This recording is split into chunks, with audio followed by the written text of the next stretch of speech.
Hi, and welcome to our episode today. This is Laura Hayes, and I'm here with Cheryl Livingston.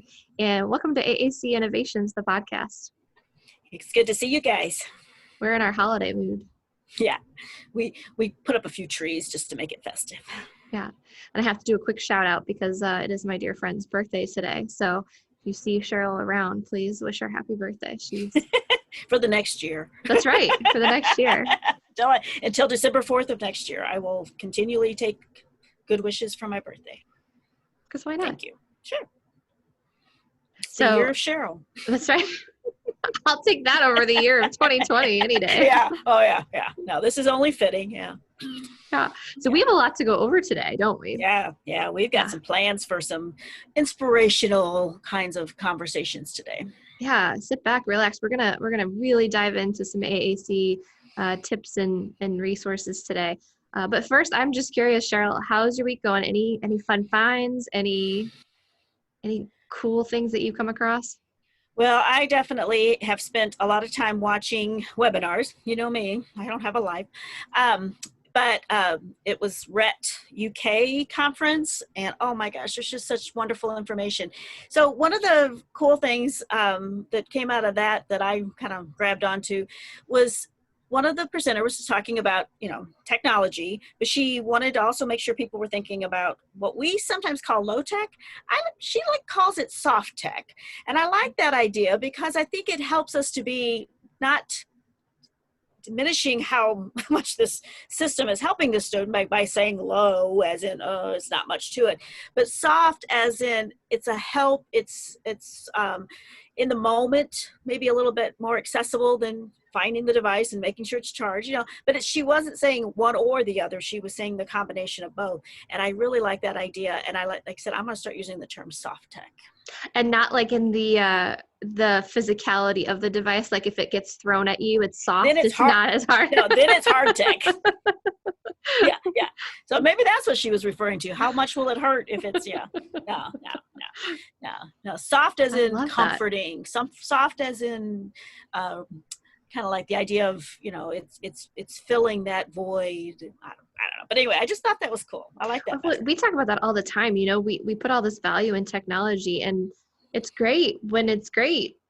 But there are times where it's so important to have something quick, easy, and accessible that may not be all the bells and whistles. And not so overwhelming. I think sometimes our systems, because they are so powerful, maybe the first is, I don't know where to find it. Towards if it's maybe a little bit more oriented to a situation, maybe it might be easy.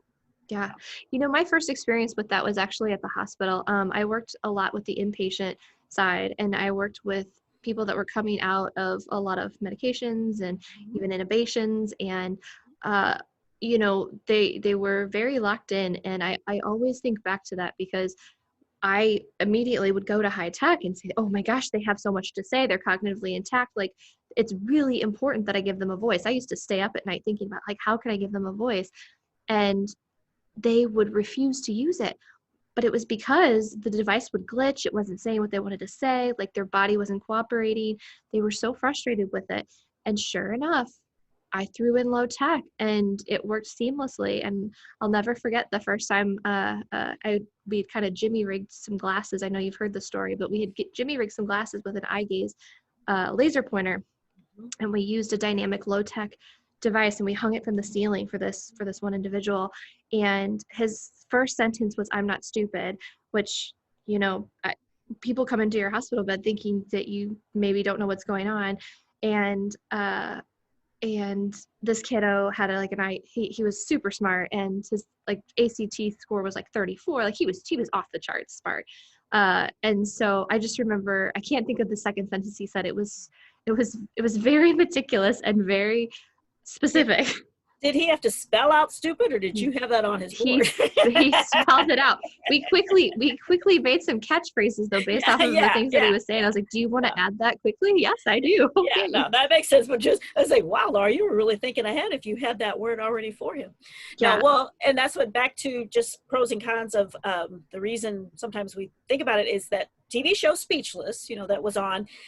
He used soft tech with a laser pointer, and some people are like, why doesn't he have a high-end device? And I have read that the person that produced that show or wrote it or however, he felt like, and he had met somebody who used both, and he felt like the social connection was better with the softer tech because of the fact that people came to him. So, and they were more involved. He could write lines for both of them to a little bit more back and forth. So that guy definitely was using that same idea with his board hanging from the ceiling. I like it. Yeah. Well, I love that. I love that soft tech idea. I might steal that one as well. Okay. I found a really great resource, and I'll say I'm guilty of following this individual because she is so wonderful. Angela Prasad out of Amazing Kids LLC. She puts out some great resources. Well, she has curated the last 8 months. She has curated a list of apps and resources and websites that you can tap into as an SLP. So it's not just AAC. She has also provided links. This resource is 252 pages long, so it is quite in depth. You might not want to print it out. No, I would not recommend printing it. She does have hyperlinks so that, and a table of contents so that if you're looking for something specific, you can find it. But she's got an area for AAC apps, things that support AAC. Some of my favorite components of this resource are the new literacy supports that she puts in. There's supports for electronic repeated line stories. There's some for wordless books, which for kiddos with hyperlexia, that can be really beneficial to really see what they know. There's for, again, not AAC related, but there's stuff for apraxia, there's stuff for artic, phono, like your whole language, caseload, everything. So, especially if you're looking to fill out a grant, or if you're looking for some new resources, if you're just feeling like you're in a rut, or if you have kids that are just not making progress, like check this resource out. I'll share it real quickly.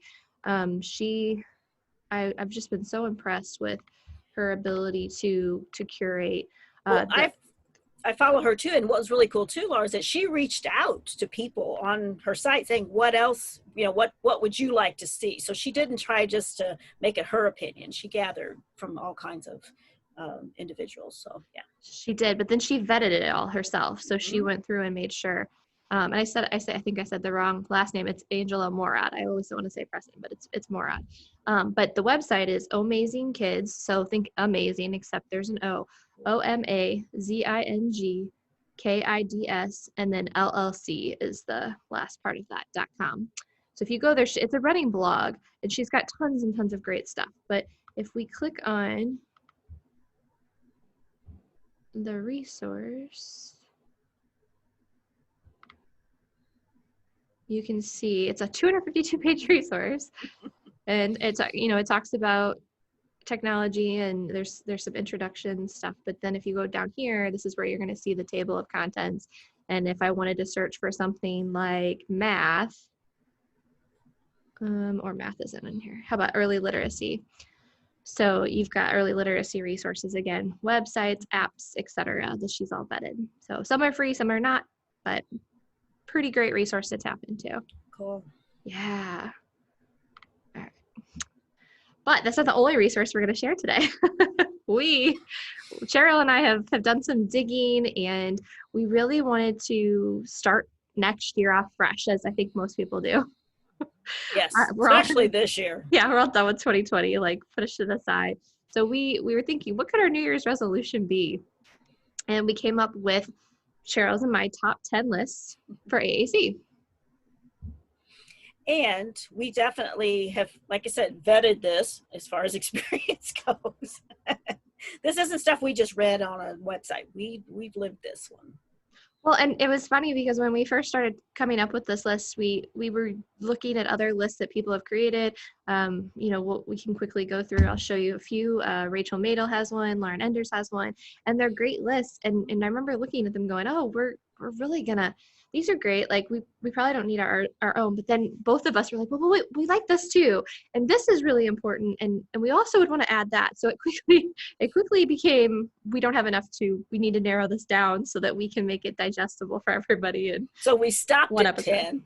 We Yep. could have gone on, but We'll say that for maybe mid-year. We'll go 10, 11 to 20. Yeah. You know what? If we can do a New Year's resolution and everybody gets on these 10, I think We'll our be kids good. are going to be in good shape. Yeah, we'll be good. Yeah. So first, I just, I want to show everybody we've got a quick recap of some other ones out there that we'll put within the episode notes, so you can check these out, share these if you would like. Like I said, Rachel Madel and Lauren Enders have two really great ones. They share them on their websites as well. So the first one is Rachel Madel's. It's 10 Cardinal Rules to AAC Implementation. It's a nice graphic. It's very clean. It's, what would you say, Cheryl? It's kind of across the board. Yeah. You're going to see some overlap in some of what we say, but thinking about motor planning, communicative functions, prompting, core, SNUG. We talk about that a lot. Spontaneous novel utterance generation, literacy, those operational skills, which we'll talk about in a little bit, a caregiver coach, and that presuming positive intent and potential. So those are really great out of Rachel Madel. And then we've also got, nope, hold on, where's it at? Where's Lauren's? There it is. There it's not very big, but no. If you download it, you can make it bigger. But Lauren Enders puts together a lot of presentations, and so she's done a lot of this. So she came up with her AAC boot camp. If you've ever done the do's and don'ts chart, that is straight out of the brilliant mind of Lauren Enders. So these are extensions kind of some of her do's and don'ts. Presuming again, explanations that she wrote in there too. So yes, so presuming potential, modeling, providing robust core vocabulary, caution when prompting, interaction over testing, pausing. I always tell people, and when I teach a class, pausing is the thing that I struggle with the most. I want to fill the silence, so I have to count in my head to give time. Maybe we should do kind of like a Jeopardy thing, Laura. Like when you ask a question, we'll just turn on this little, and we can wear it remotely or something. So people, it just fills in that dead air that maybe would make you more comfortable. Right, something that fills the silence so that I'm not sitting there awkwardly. Teaching on language functions, again, we'll talk about that. Personalizing systems, teaching grammar, and giving it time. Oh man, if I could just take people's hands and tell them, just give it a little more time. Like sometimes I hear back from staff and they're like, it didn't work, and I'm like, well, we've only tried it for 6 weeks, and the student was only here, 5 of the 6 weeks. Would we only give a baby 5 weeks to learn language and then say, okay, they can't, let's switch to Spanish? No, we wouldn't. We know that it takes many, many opportunities and many years for us to even start being able to produce things on our own. So it's tricky because you want the right system, but I would say half the battle, more than half the battle is presuming that they're going to learn it and just sticking with it. Or that there's this automatic like confirmation. Yes, this is it. And it's like, no, we have to, both for them to understand it and for us to put it into more of our daily lives, it has to take time. But also, okay, so we're talking to a lot of different people in different roles, but I'm talking to the speech pathologist right now. You don't expect a kid to learn an R in a 6 weeks time. You keep those kids in therapy for years. So why, so anyway, just put it into perspective. A good point. It's a good point. Those R's, man. I don't envy those R's. Those are always, those in lateral lisps. Oh, I was not a big fan of that. I have a friend I was just talking to the other day, whose kid is working on remediation for a lateral lisp. And I was like, yep, I remember. Yep, all that sounds good. I was like, don't envy that SLP right now. And maybe that's why we chose Outcome to be our specialty. Never know. Yeah, no, I'm saying no. So, yeah. But anyway, just put a different spin on it. Right.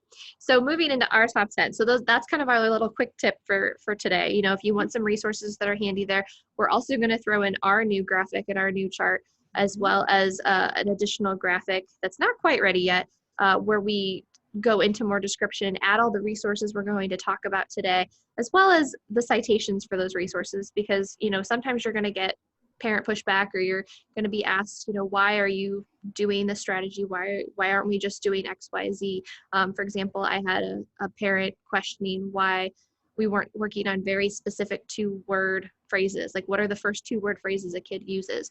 And so I kid you not, that was the question. And I said, because that's not how typical language development works. When we look at Brown's language levels, when we look at natural language development, kids will start to pair 2-word combinations on their own when their vocabulary has hit a certain milestone.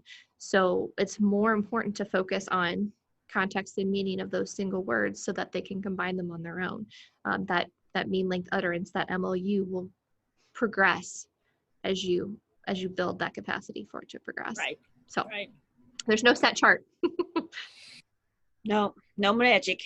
So without further ado, I'm going to share my screen so you guys can see this lovely chart that Cheryl and I have created for you. As we move into 2021, here's our resolution for AAC. Yes. New Year's resolution. Top 10 AAC tips.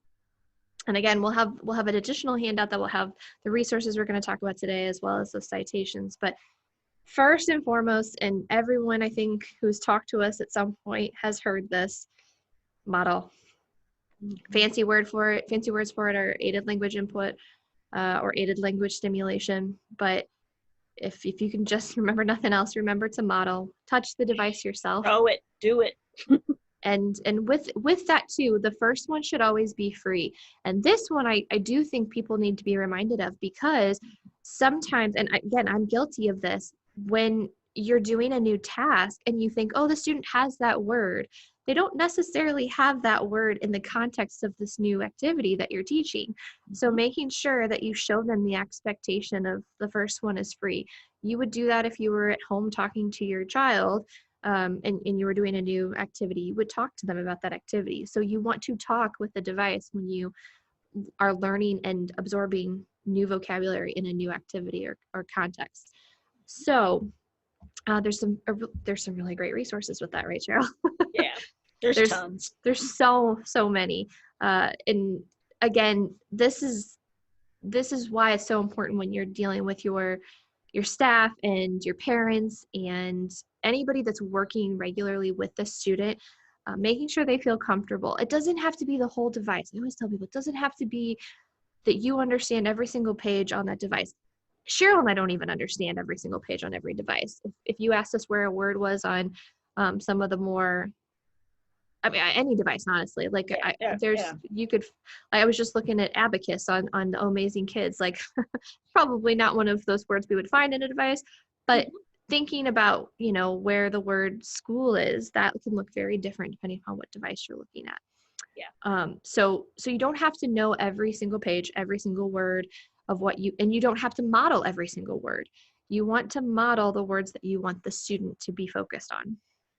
So that's why, and again, we're going to talk about core vocabulary in a little bit, but that's why those core vocabulary is so important to make your target words. It's also kind of at the forefront of the home pages of all of our devices. So start there. And Cheryl, I don't know what your tips are, but I always tell people to start with 1 to 3 words, like get comfortable. And those 1 to 3 words could be the words that the SLP shows you to use or targets that we want the student to be using. And the other thing I say is, if you use a word a lot, if you are always saying good job or awesome to your student, that should be a word that you model, because it means they're getting a lot of opportunities, a lot of repetition, and they are getting the exposures there, and they're also getting that feedback in multiple ways. Like, you want them to hear it, so why not model it in the way they see it? That's a good way to put it. If it automatically pops, which some stuff does, we just pop, it just comes out. We didn't plan it. But if it automatically pops, then how do you show that? How do you make that happen with their system? Because you kind of also figure that there's a good chance they're going to make it pop for them back to you, if it's a frequent back and forth reciprocal kind of thing you guys do. So yeah, that's a good idea. Right. And you'd be surprised what kids catch on to. When I was a therapist, I didn't realize how much I said certain phrases until the kiddos would walk out going, oh, the same thing. Like I used to say, and I don't do it much anymore, but I used to say the phrase awesome bossum. Oh, I don't know where it started. I have no idea why I started saying it, but I said it all the time. So sure enough, I realized it when my kids would come out going, awesome bossum. well, that's the kind of stuff we know typically developing kids, you know, say stuff that at home we say, but we don't say in public. You know, yes. Oh man, I'll never forget when Wesley was following me around one day. He was probably somewhere between 13 and 15 months old, and I said "son of a" because I dropped something, but I said "son of a." I didn't say anything after that. Okay. But sure as pie, he like came out and goes "son of a," and I was like, "Oh no!" Oh, yes. So it's little parrots. Mm-hmm. Mm-hmm.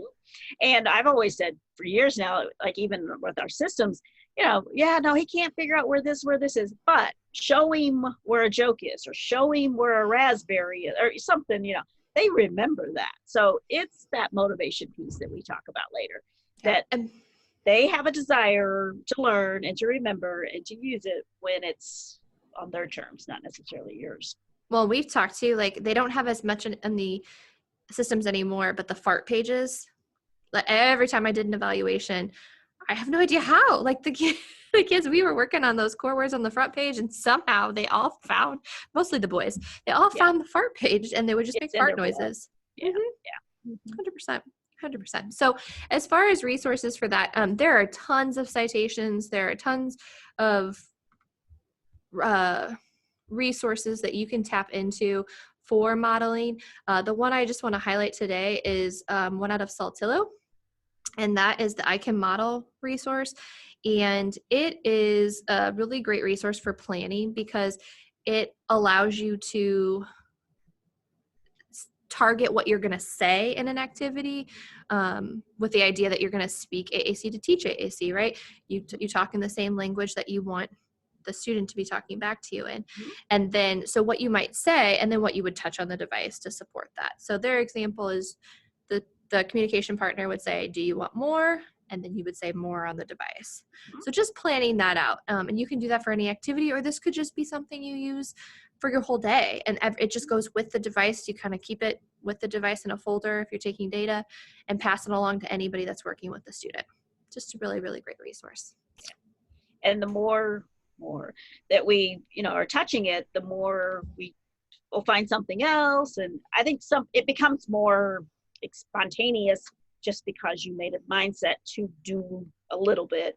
More will follow because it just, you know, it just happens that way. It's not meant to be a demand or a drill and kill kind of a situation. It's more just you know, we're here already. Well, it's something will show, and you'll be like, oh yeah, we could say that. So I like the fact that it's just making it a routine. And the more you do it, the more you start to shift your vocabulary to go around the words you're working on too. So whereas before you might have said, go get your blue hat, now you're saying, yeah, go get that. That. We want that. Right. So, and then like you said, it becomes more fluid, which leads us to our next tip, which is? Well, we want to make social connections. And this one to me is huge. I worry that, and I'm guilty of it. Again, I'm an old SLP, so I've been around, you know, back in the dark ages when they were used tablets for comm devices. No, not this kind of tablet, you know, stone tablets. Okay. Anyway, that we want our communication, and again, I'm not talking high tech, low tech, soft tech, no tech. I'm talking everything be about a relationship, about having a person-to-person connection, as opposed to, oh, I have to say this, or I have to do this, or I have to find this. You know, I want it to be first person oriented, and both for you and your student, or the person that you're supporting using a system, but also with other people. It's like, I want our kids to have connections to their peers, their friends, their siblings. I want all of this to come together, and I worry sometimes that we make it a little bit more of an isolated kind of thing. So my big thing is make a social connection. Another thing that I found this on a site, just talking again about peers, Children who have difficulty communicating are at risk for social isolation because communication is so essential for creating bonds between friends through laughing, arguing, complaining, and telling stories. And that was something I saw that was there in Light and Hope in 2016. But it's just like, again, yes, guys, please make it social, make it a part of our people skills rather than technology. Yeah. Does that make sense? Well, I think it makes sense. And I also think that there's an unfair advantage because like you mentioned, that social connection component of how we share enjoyment and how language and communication goes hand in hand with that. I went into a school one time and I watched the number of turns that staff gave their students. I was just doing an observation, and they were all going up and taking turns at the smartboard. And the student that was verbal in the classroom got 4 times the amount of turns that the students that were nonverbal. Now, they all had devices, but it was just the social connection component of it, the interaction, the ease at which they were able to communicate with the student that was verbal. And it was such an aha moment for me, because I said, they weren't intentionally doing that by any means, but I'm thinking to myself, like, the students that are nonverbal need even more exposure, need even more opportunities, because they're needing that spoken in their own language. They're not getting that. And so for someone that's already behind, they're falling further behind because they're not even getting as many chances to be able to show what they know. And you know, I think you hit on a good point too, like with the soft tech earlier. Just, it doesn't always have to be their device. Like, just making the social connection will increase motivation, will increase these opportunities for learning and tapping into that. It's really hard when we think about a device, and then we think about an activity, and then we think about a communication partner and the joint attention for all of that. Oh, it's so hard. It's so a lot hard. of pieces. It's a lot of components. And I have said too that sometimes, like, whether it's high tech or soft tech, but it's just like, you worry about what's in between you guys. So if there's a device in between you and your communication partner, does that cause some kind of a barrier, or cause some kind of and even if it's not intentional, it's just, but I love the fact that you talk about the staff. And again, you know, it's like, okay, let's put it this way. Even our peers, you and I, Laura, you know, some of us are real quick, and we can, you know, kind of get digs back and forth. we probably, we enjoy that more than somebody who has nothing to say, kind of thing, you know. So you seek out those people. I'm more likely to jab you with someone than I am somebody else. But I'm just saying, we do it. It's just, that's human nature. So if our students can't be as quick, we may not even turn to them. And I think they're picking up on the fact that they can't compete. This guy over here's hogging all the attention. So yeah. And how many times do we hear the story of the parent that says they can do this at home, but they're not doing it at school? And the parent's like, well, they're clearly not doing it. But I wonder sometimes if that social connection is a component of that, in saying, like, our parents, now being a parent, I'm like, I think my kid can do anything. And of course, like, my sister who's disabled, like, I believe she can do a lot of things that people don't think she can do. Right. Because I've seen it, and I have a social connection with her. I have that bond. And well, you read her. I think, again, those nonverbals too. We have to put those into context. All of it. All of it. But we have that social connection. I see her work with therapists, and I see who she has a social connection with, and I see who she doesn't, and she decides pretty quickly. So if you feel like your students and you don't have that social connection, really work on trying to pull that in. And that kind of falls into our next tip, which is the student's motivation. Like, is it about the student, or are you really sitting there saying, like, you will do what I want you to do, and you will sit at this table with those pen and paper tasks I'm trying to work on here, you know. Yeah. Mm-hmm. And again, I go back to quality over quantity. Like, I always tell people, when I first started out, I wanted to get my 10 reps in, and I was like, this is my goal, we'll do this, and then I'll work on my next goal, and we'll do this. And you can't do that with AAC. We just know the time it takes is 200 times longer than when we're talking. You really have to hit quality over quantity. So tying this together. Yeah. And your goals should be more about just following the student's lead rather than your intentions. Yeah. Right. And again, speaking from experience, I used to put all this work into planning my lessons, and the student would come in and we did none of it. Like, I mean, even down to just like, I'm going to print off some Halloween coloring pages, and all my kids today are going to work on coloring this page. And maybe 3 out of the 10 wanted to do that. And so you start to roll with it, and you learn that I'm going to get way more out of them if I'm following their lead and doing what they want to do. So you might have talked about Halloween, but in a different way than just sitting there with that sheet. Yeah. 100%. Like, could we take that coloring sheet and then put it in a little obstacle course that, because their bodies needed to move that day? 100%. Like, let's go find the pumpkin. Oh, the pumpkin's up the ladder now. Oh, where'd the pumpkin go? Oh, the pumpkin's down the slide. Let's go see pumpkin. You know, you just have to learn to adapt. And that comes, I think, with some practice, but knowing the motivation. And again, once you use core though, once you start to pick out the core words, we keep coming back to this, you can really use it with whatever. It's adaptable. You don't have to use the word pumpkin. You know, if they tear up the pumpkin paper, it's fine. It's totally fine. Let's find the color orange. The pumpkin is orange. Let's go see things that are orange. What else do we see? And like I said, the words big and round and orange and bumpy and things like that are going to be used again some other time throughout the year. George, we probably won't talk about pumpkins again till October.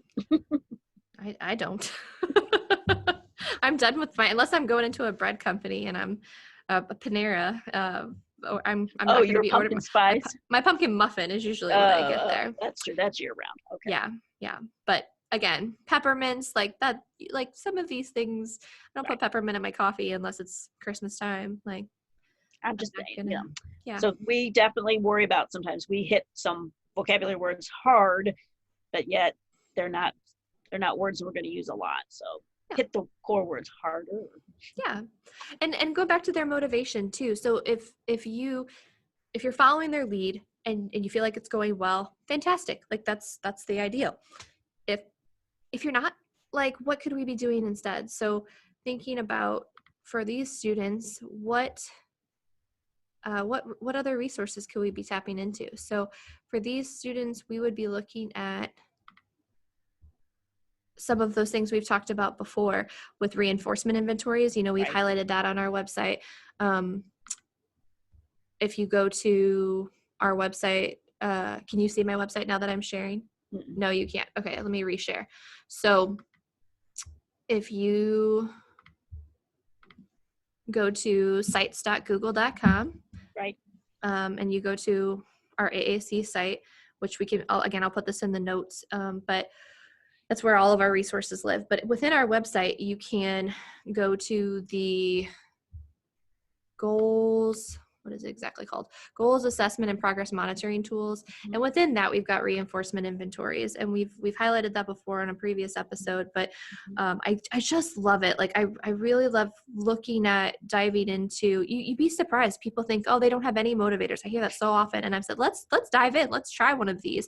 And sure enough, there's like 5 to 10 new resources every time we do it. And you know, we also know that kids motivation and things that they enjoy changes.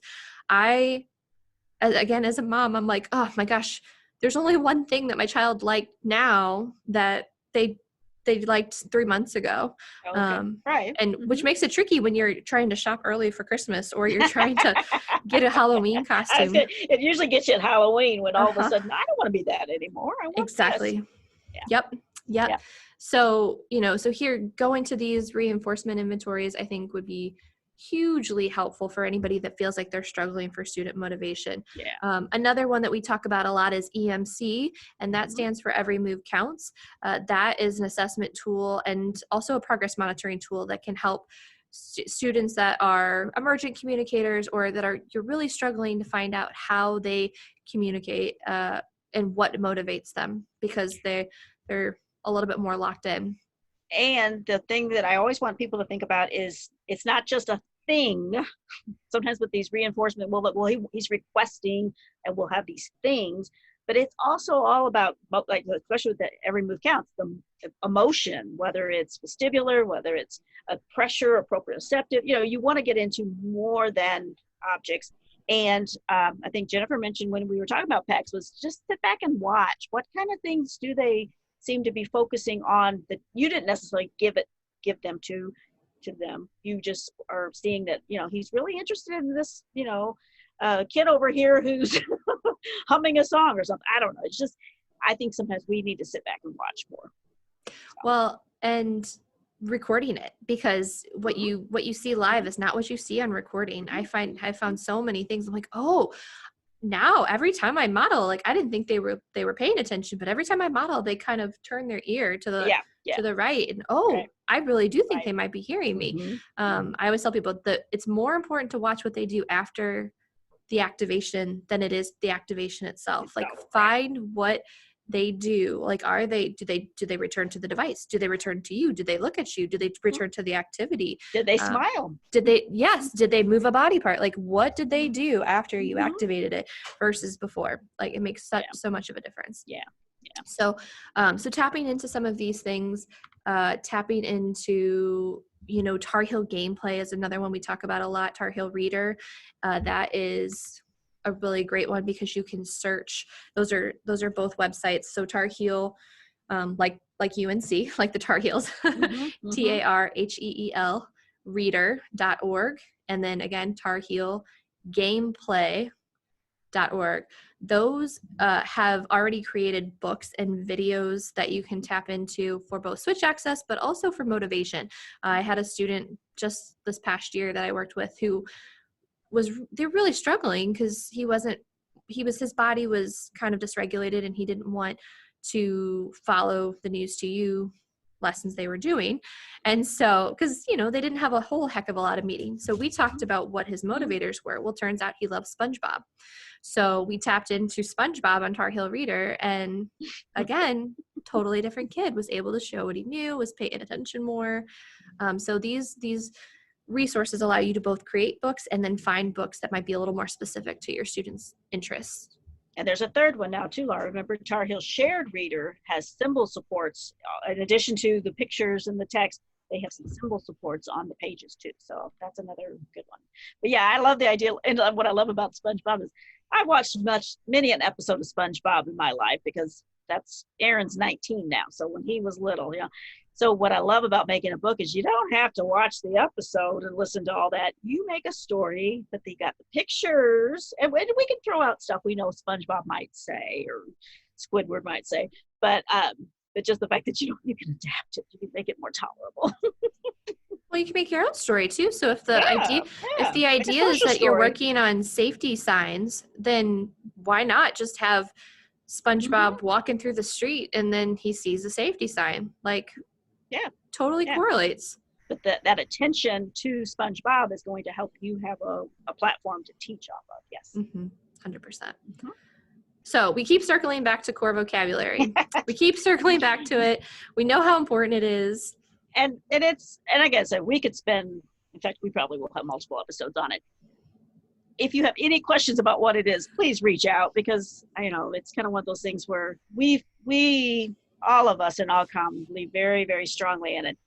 I have to also say, again, going back history-wise, it's been around forever. It's not new, but I think we have done as much, as in everybody that's into helping students with communication systems, we're doing a better job of teaching it, in the fact that we've got more resources and we've got more things, and the focus is better than it used to be. But we've always had, this isn't, like I said, something just invented. So just want you to know that it's not new.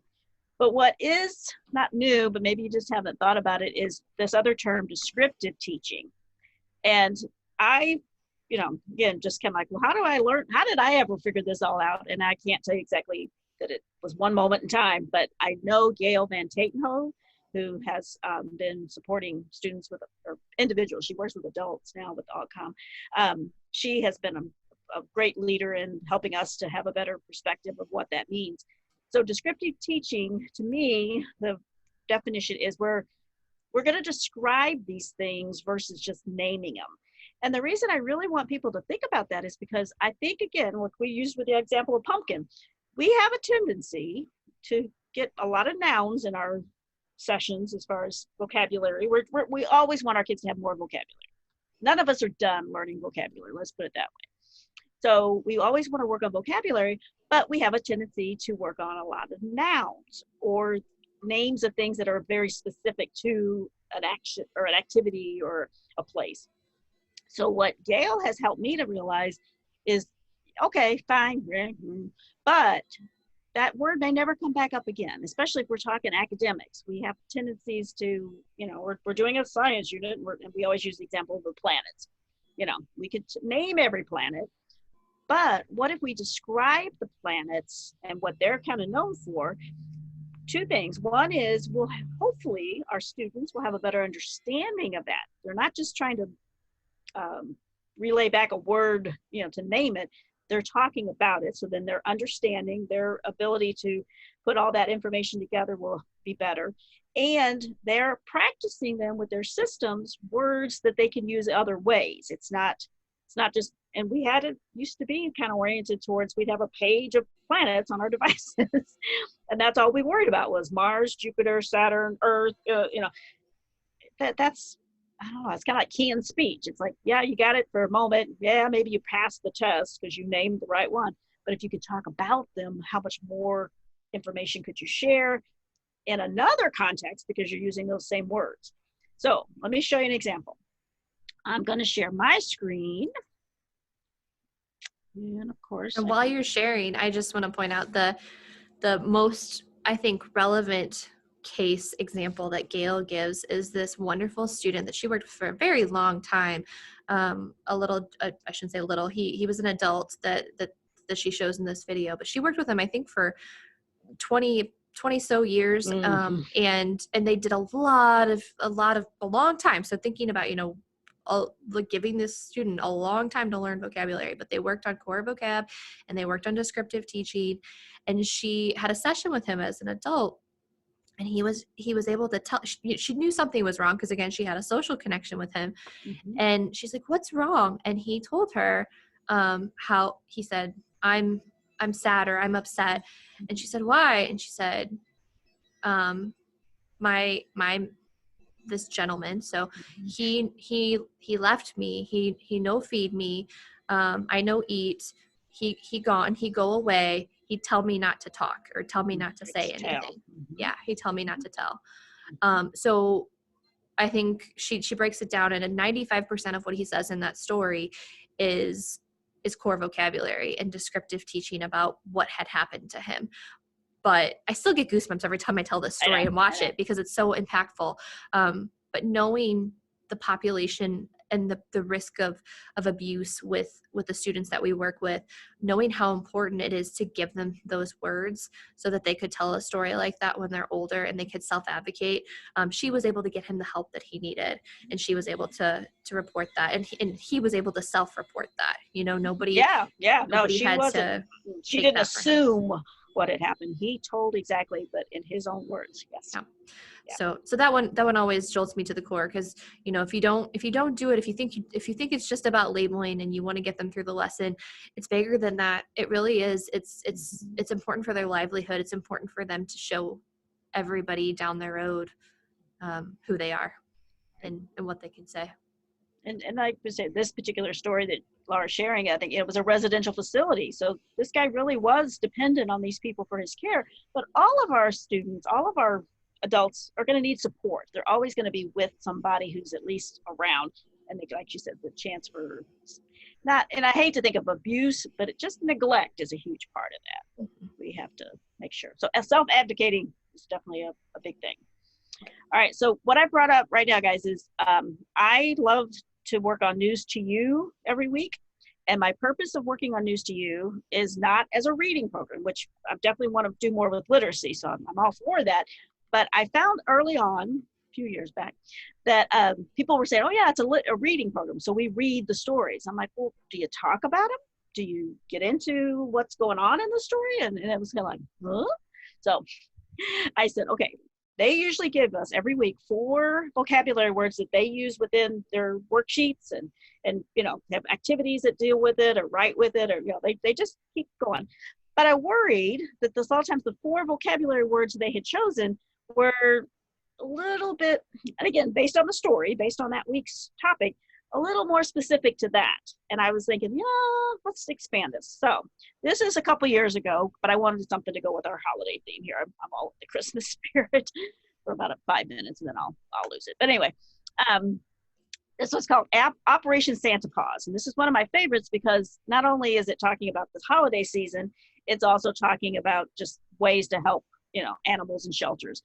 But my thought here was, if we just take the 63 core board that our department, the Alcom department, has created and shared, and I said, okay, what could I say about these words using that board, that vocabulary?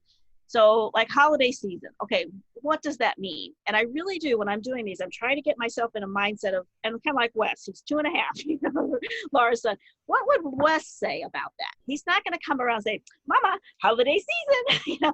He's going to say things like good, like, it's a time, here, I like it, feel good, feel, and then anything that's in parentheses is not necessarily on our core board, but they're still, common words. He could say, see the decorations. He wants to get the presents, open the presents, get more.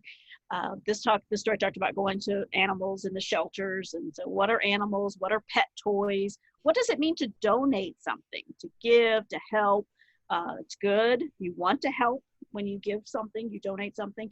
What, then I've got they in parentheses, need. And then what is an animal shelter? What is a volunteer? So my hope is if we take this very specific vocabulary and talk about it, not only is our student going to be able to talk about it with their core board, but I'm hoping they're understanding, because it's going to simplify, but it's also going to put it in a vocabulary. I think we need to worry more about their receptive abilities, their comprehension, not just their expressive of spitting it back out at you, which is sometimes what we do. It gives them the opportunity to say more and be right, because they're describing it.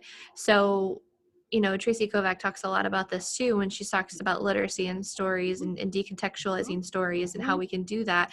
Because if you ask somebody, what if you're reading The Three Little Bears and you say, what was the name of the girl in the story? That's very, very specific. And they only can say one thing and be right. But if you say, tell me about Goldilocks, they could say girl, they could say yellow hair, they could say don't like, little, scared, they could, because she gets scared of the bears, she's right? Looking, she's trying to find. Exactly. She eats, like all of those things. You have the potential to be right and describe the story, describe the characters of the story, and in a very functional way, and know the student still understands what the question you asked versus just say Goldilocks. And I think that's the power in it, is that you don't have to say or label something to still be showing what you know. Mm-hmm. Yesterday I just had a great example of that too. Joan, who's one of my SLPs over at New Owner, she's got 2 little girls, and they were talking about the Christmas story, the original Christmas story, and something was said about going to the inn, and the girls are kindergarten and 3, I think, and they were like, oh yeah, and so she was trying to describe what an inn was, and finally the kindergarten says, oh, like a boarding house. And she was like, yeah? How did you know about a boarding house? And then she remembered it was some story they had. But anyway, so yeah, they were trying to put it into terms, and manger, was kind of like, what is that? Well, she said, yeah, you feed something, and they dumped out the food and they put the hay in, and the girls were like, ugh. But anyway, we do it. We have to do it with all of our students. But even manger, where animals eat, like where they eat. Mm-hmm. That's right. Like, just, could we describe it like that? Yeah. So anyway, so like I said, it's not specific to our students' need and support, but we sometimes, I think, forget. Well, and you do this every month. Like, you are so every generous. Week. Oh, every week. I said every month, I meant every week. Yeah. So as those stories change through News to You, you provide, you break it down. So you are already doing more than half the work. Like, you're doing the descriptive teaching for these vocabulary words. And the other thing to remember, guys, is when you go to our site, I post it there. And then also, if you're using a LAMP or touch chat with a student, the companies that support those systems, they also make a cheat sheet of where the specific words are. They're doing more of the vocabulary that, is in the story, that they show you where it's at on their system. So look for those things if you've got students that are using the systems. Definitely. Yeah. Definitely. Okay, so I'm going to stop sharing. Let's go back to our list here. So now that we've talked a lot about, just the basics, right? I always tell people, when in doubt, start with what you can do and what you can control. So these are all things that you can control within your lessons, within your interactions with the student. Another thing that you can control is a little bit about what we talked about earlier with the pausing, but be aware of your prompts. We're all guilty of it. We are on a time crunch. We want to help. Like, it's not even so much, it's just as timing as I just think people want to help and they want to teach, and they think that they are helping the student by pushing them along. It's sometimes that's fine. That's what the student needs. But most of the time we jump in too quickly. We jump in too much, and we don't allow for that independent growth. In fact, sometimes what we do is we create our own worst enemy, and we create this ugly monster I like to call prompt dependency. So how can we be aware of our prompting? So there are many prompting hierarchies that we can look to, because we really want to scaffold how we prompt and how we intercede with our students from a least to most. We want to be as natural as possible, because that's how typically developing kids learn language. And so even though our students learn differently, our students are still going to learn in the same manner, meaning that they're going to progress in the same manner as our typically developing kids. They might just progress at a different timeline. Or slower in the fact that processing and stuff maybe just isn't quite as quick. They don't have the references to go on like another child might have. So yeah, allow that time. Yeah. Correct. So if you, let's see, new share. If you go again to our website, on our Google website, and you go under implementation, you're going to see this whole folder on prompting and cueing. And I'll just highlight a few resources here that we have available. We've got a couple examples of what it can look like when you prompt. We look at how you can make AAC successful, which we've talked about some of those, but there's a few different ones we don't have in here yet that we need to add. This one I created, and I just like it because it looks at how students learn differently. So sometimes we do all three of these. We give a verbal, visual, and tactile cue simultaneously, and sometimes we also give a maximum prompt right away. When we're doing really good prompting, we're not prompting at all, right? We are just exposing them naturally to the language, and we're waiting to see what they say in return. And like you mentioned, Cheryl, that processing time. So it's really important to know your child's or your student's processing speed. So if it's 5 to 10 seconds, waiting them out and seeing, if they're motivated by something, what's their response and how long does it take them to respond? Because if it's 5 to 10 seconds for a response from them and something they enjoy, you should be waiting that long before you interject with a prompt when you're asking them a question. Because, Jane Corson, she is a really great guru in the field, and there's a resource called Prompting a Cautionary Tale. And what it talks about is this idea that anytime you interject, if Cheryl were to tell a story, I always go back to, like, if someone's telling you about a dream and you're like, oh yeah, that reminds me about this dream I had last night too, and you go into your own thing, you have interrupted their cognitive thought. So it takes a lot of energy to come back and say, what was I thinking about? Where was I in that story? What did I mean to say? It takes a lot of that. And for our students, anytime you are going to interject in the middle of their cognitive thought, they have to start over. So for our kiddos that have a 10 to 15 second processing speed, and you think that they need a maximum prompt, and you're taking their hand over hand or hand under hand, and you're having them activate a switch, or you're having them activate their device, that could be why. That could be lending itself to why you're not getting a true response from them. And even if it's not a prompt, or even just the repetition of the same question again, you know, we have a tendency to, well, tell me more. Tell me more. Come on, find more. Come on. Every time you're, like you said, you're breaking that what maybe they had started gets cracked and they got to start over. And then, yeah. And I don't think I've said that to so many people and they went, oh yeah, you're right. So we just can't think of what we're doing versus what kids doing at the same time. So we're helping you to break that apart. Yeah.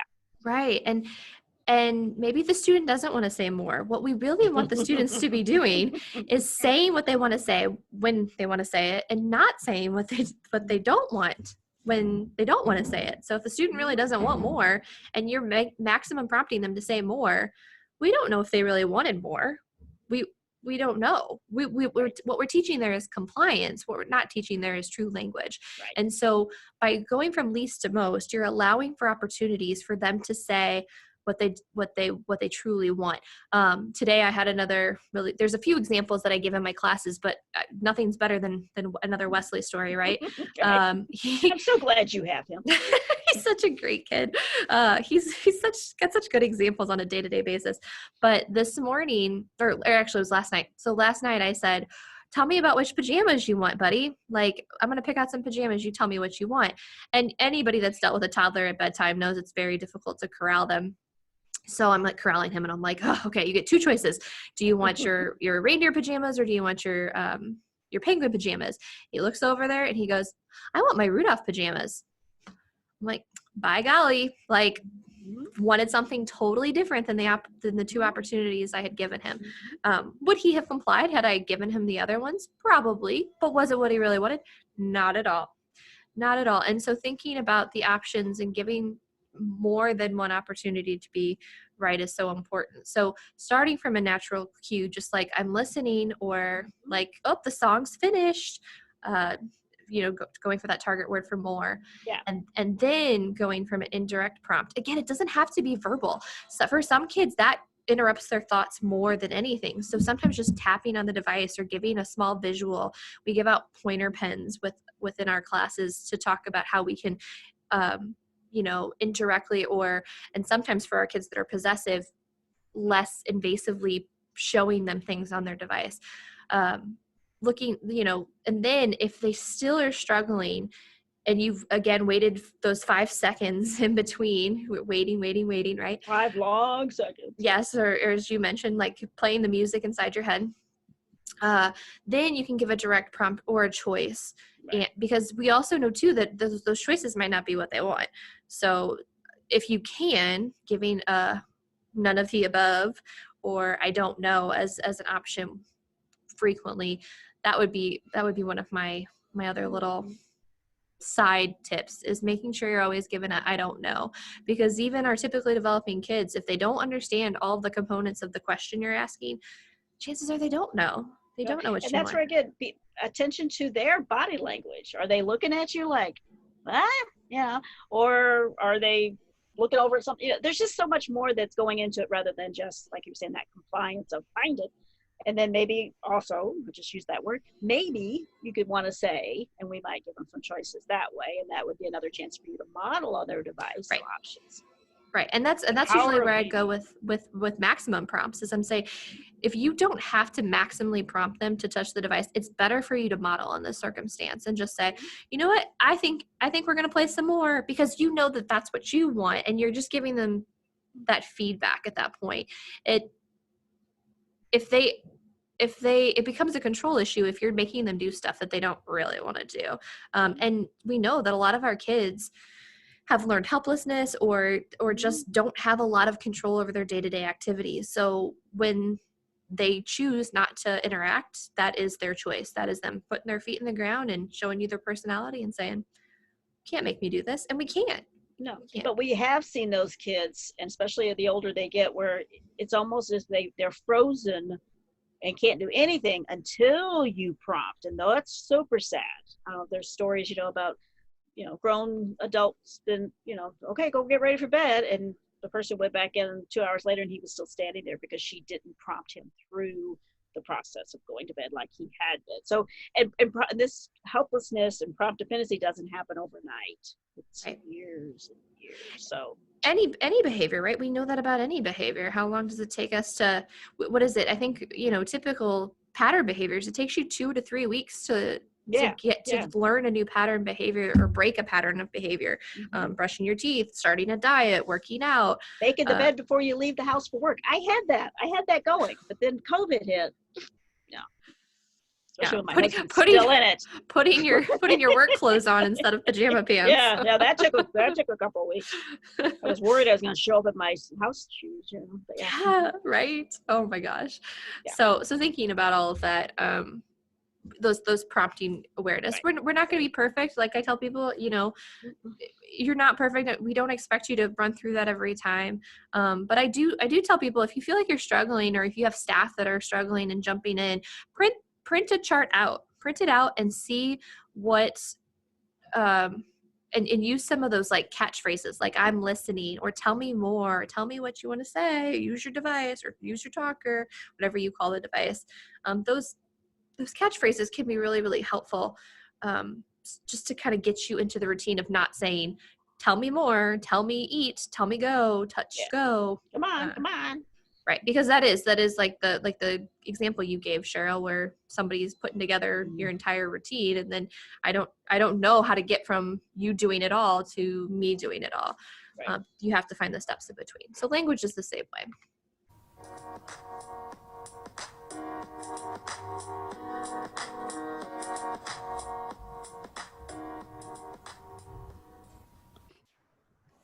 Well, I hope you've enjoyed listening to part 1. Hint, hint, there's a part 2 that you also need to listen to. But hey, Laura, we covered a lot of stuff in part 1. We did. We hope you enjoyed those resources, and check out part 2, where we will be finishing our list for your New Year's AAC resolutions, as well as tapping into some of Cheryl's fantastic dollar deals and finds. I love a good deal, that's for sure. Yeah, so check us out in part 2. We will catch you over there. Bye-bye.